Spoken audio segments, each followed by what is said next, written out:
Assalamualaikum warahmatullahi wabarakatuh. Saudara pemirsa dimanapun saat ini sedang menyaksikan siaran kami bersama Pak Camat Indralaya Selatan, yaitu Pak Camat Kamaludin Esos MSI. Selamat pagi Pak. Selamat pagi. Ya, terima kasih Pak Camat telah memberikan waktu pada kami untuk siaran wawancara eksklusif untuk mengungkap Kecamatan Indralaya Selatan selama dipimpin oleh Pak Camat Kamaludin Esos MSI. Pak Camat, lebih kurang 4 tahun Pak Camat bertugas di Kecamatan Indralaya Selatan. Saya dengar banyak sekali inovasi-inovasi yang dibangun oleh Pak Camat. Silakan Pak, inovasi yang bagaimana saja? Terima kasih Pak Haji Saripudin.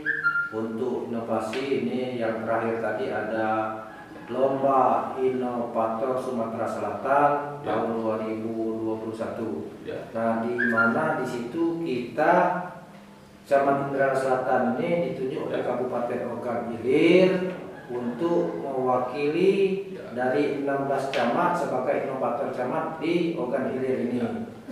Yang kita angkat inovasi kita khusus di Kecamatan Indralaya Selatan ini yaitu dengan kita mengangkat tempat berjualan dari pandai besi yang berada di Tanjung Dayang Utara lokasinya. Ya.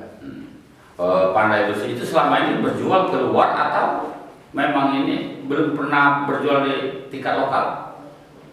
Tempat berjualannya? Terjadinya tempat penjualan di lokasi ini. Masalahnya? Ya. Ini sehubungan dengan adanya COVID-19 waktu itu. Oh, ya.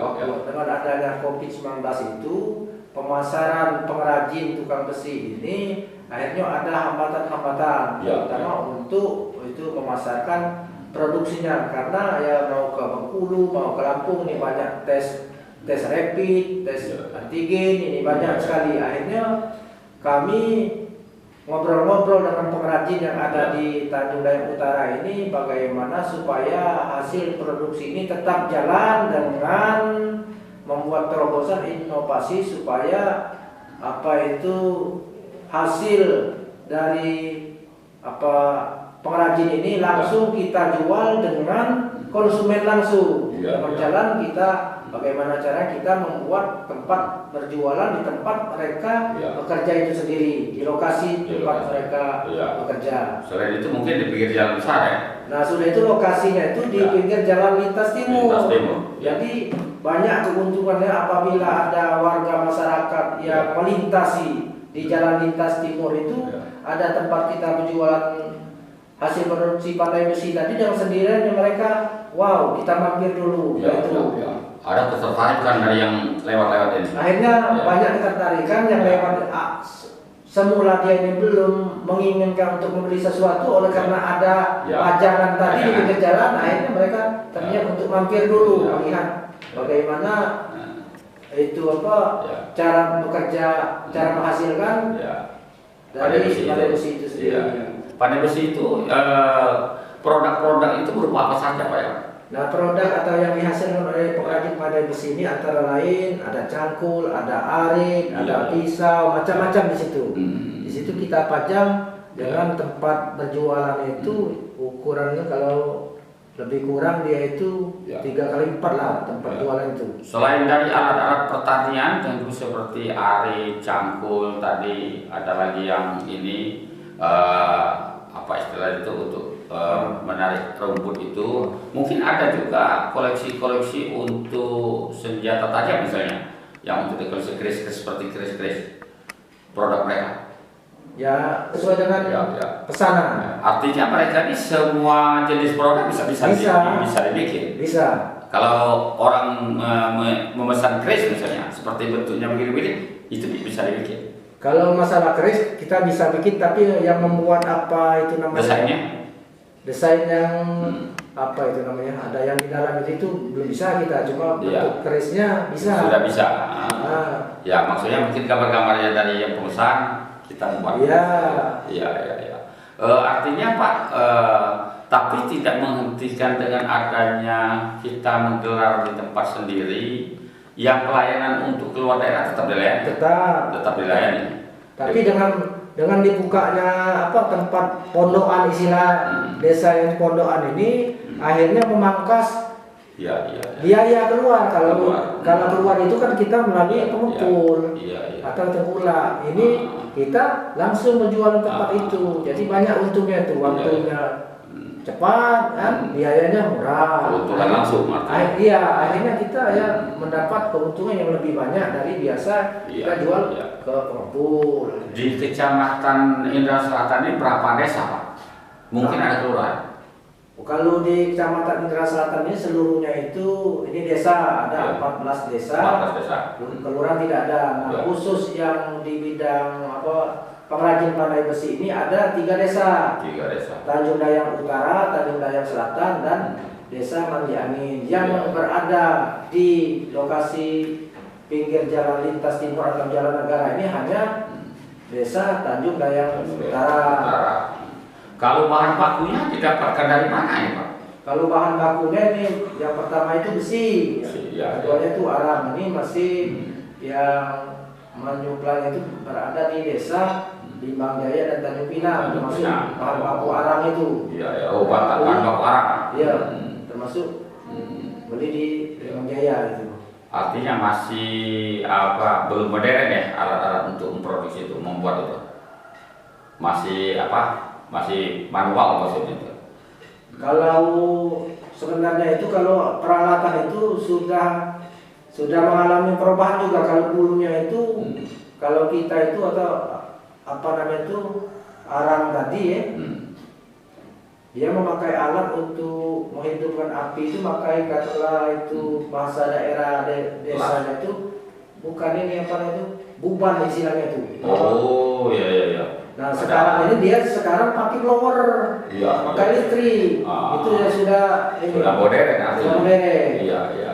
Semi katakanlah, masih semi modern. Tapi artinya arang itu sudah sedikit sekali digunakan.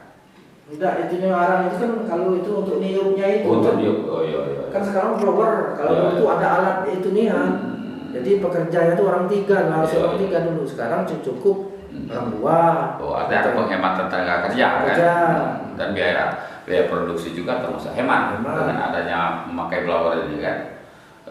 Pak Camat, mata pencaharian masyarakat Kecamatan Indra Selatan ini kan itu cuma beberapa desa yang ada di situ. Itu mayoritas apa mata pencaharian? Kalau di sini ada perkebunan, ada pertanian. Yang perkebunan ini ada yang kebun karet. Kebun karet dan juga termasuk di sini juga ada usaha pembibitan. Bibit pertanian. Ini sentranya di sini. Di Kecamatan Indralaya Selatan. Sebenarnya Indralaya Selatan memang banyak industri katakanlah. Pusat pembibitan, pertanian, pusat kuliner. Pembibitan, bicara bibit itu dibikin sendiri awalnya apa juga membeli dari luar? Dibesarkan sedikit baru dijual. Dibikin sendiri memang dibikin sendiri. Pusatnya nih ya. Bibit apa saja, Pak? Bibit jeruk. Kayu seperti meranti apa itu segala macam kita ada seperti itu. Kayu hutan. Kalau kayu meranti belum ada. Belum ada ya. Seperti misalnya kayu-kayu yang banyak sekarang ini di masyarakat karena untuk dijual seperti apa itu kayunya itu pas ada. Itu belum ada ya. Akasia misalnya. Kalau akasia ada. Ada akasia. Ada bibit juga di sini. Tapi ini dari luar juga itu. Oh ya. Kita menyalurkan. Kalau perikanan masih banyak juga kan? Kalau perikanan di sini masih ada, tetapi tidak seperti yang dulu lagi. Ada 2 tempat ini masih di Tanjung Dayang Utara. Pembibitan ikan lele, bibit ikan lele, ikan gurami itu Tanjung Dayang Utara. Artinya Tanjung Dayang Utara itu termasuk ini ya, kayak potensi, Pak. Iya betul. Sudah itu memang tempat didukung oleh lokasinya itu di pinggir jalan. Saya lihat Pak di kawasan jalan lintas timur bagian Indra Selatan ini banyak sekali yang jual makanan kerupuk. Tadi. Masa ini bagaimana? Ya memang seperti apa yang saya katakan tadi, memang Kecamatan Indra Selatan ini memang pusatnya home industri. Kerupuk, kemplang, dodol, semua ada di sini. Yang lebih ini lagi itu yang tidak dimiliki oleh kecamatan daerah lain itu ini masalah Pakasa Meranjat. Iya. Oh itu ada Pak? Iya, di Meranjat itu. Seperti kalau dibakar rusik ya? Iya, kalau di ini di rusik itu. Iya, kalau dibakar rusik ya tutupnya. Tapi di daerah lain itu barangkali rusik. Kalau kita ini Pakasa. Satu-satunya di Meranjat. Dan ikan apa itu Pak? Dari ikan dan telur ikannya itu bisa. Oh, tapi dipasarkan juga? Iya, sesuai pesanan. Kalau ada pesan, baru. Iya. Jadi usaha-usaha kecil itu banyak sekali di daerah selatan ya Pak. Banyak sekali, pempek kerupuk juga. Iya. Kamu tadi kan? Iya. Pusatnya di sini. Iya. Berbicara masalah pembangunan desa, yang dana desa itu bagaimana hasil monitor Pak Camat selama di sini? Kalau masalah dana desa, sesuai dengan peraturan perundang-undangan bahwasannya camat itu merupakan tugasnya itu antara lain pembinaan dan pengawasan. Sepanjang katakanlah sampai saat ini dia pembinaan kita terus mensosialisasikan tentang prioritas yang diutamakan dari dana desa itu sendiri. Iya. Mulai tahun 2019 tadi, karena kita ada bencana non alam COVID itu, jadi untuk visinya itu memang itu berkurang. Ada kepala desa yang tersandung hukum Pak, ya sehingga jadi pecat sekarang diganti dengan orang lain. Nah kalau yang kepala desa katakanlah kades yang nakal, ini memang waktu 2018 ini memang ada dari 14 desa itu ada satu kepala desa yang tersandung masalah hukum ini. Iya. Jadi tidak sempat kita membinanya karena begitu uang dapat dia kabur. Jadi kita tidak sempat membinanya. Iya. Tapi sebelumnya sudah kita arahkan bahwanya kegunaan uang ini. Tapi sekarang sudah ganti Pak dengan yang baru. Sekarang sudah ada kepala desa dan penitip yang baru. Sekarang ada penitip semua dari 14 desa atau masih ada yang PJS? 14 desa semuanya definitif. Artinya akan ikut berkompetisi di pemilihan kepala desa langsung 2022. Iya betul. Ya. 2022 kalau tidak salah itu ada 9 desa yang akan diikuti pengadakan pilkades. Kalau pilkades ini Pak biasanya itu ada dana dari kabupaten atau ditanggung oleh calon sendiri? Kalau tahun yang sudah tadi ini disiapkan dari kabupaten. Tapi untuk 2022 dana desa ini kita selalu menghimbau, selalu mensosialisasikan kepada Pak Kades itu